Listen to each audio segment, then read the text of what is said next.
Hi friends, భారత రాజ్యాంగం secular, సమానత్వం, సౌభ్రాతృత్వం,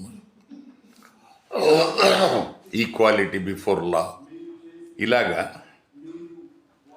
వీటన్నిటితో కూడిన ప్రజాస్వామ్యం. సో అందులో హెచ్చు తగ్గులు ఉండవు.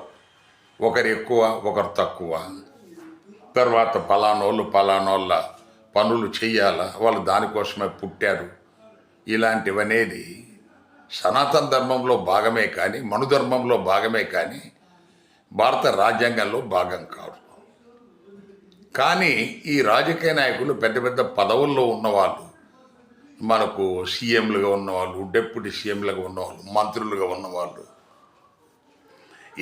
రాజ్యాంగ సనాతన ధర్మం అదే మన ధర్మం, అదే మనం పాటించాలని చెప్తున్నారు. ఇది మనకు రాజ్యాంగ విరుద్ధం. అస్సాం ముఖ్యమంత్రి ఆయన హేమంత్ గారు ఆయన అంటారు, శూద్రులు పై 3 కులాలు బ్రాహ్మణ, క్షత్రియ, వైశ్యులకు సేవలు చేయడానికే ఉన్నారని అన్నట్టుగా మనకు న్యూస్ పేపర్లో చూసాం. దాన్ని ఆయన ఏం ఖండించలేరు. సో ఇక్కడ మన పవన్ కళ్యాణ్ గారు డిప్యూటీ సీఎం ఆంధ్రప్రదేశ్, ఆయన సనాతన ధర్మం అంటున్నారు.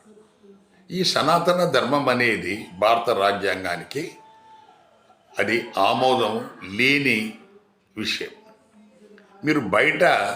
మీరు మత మీటింగ్లలో మాట్లాడుకోండి, పబ్లిక్ మీటింగ్లలో దయచేసి సనాతన ధర్మం అని చెప్పేసి లెక్చర్ ఇవ్వటం అనేది రాజ్యాంగ విరుద్ధం. దయచేసి రాజ్యాంగాన్ని గౌరవించండి.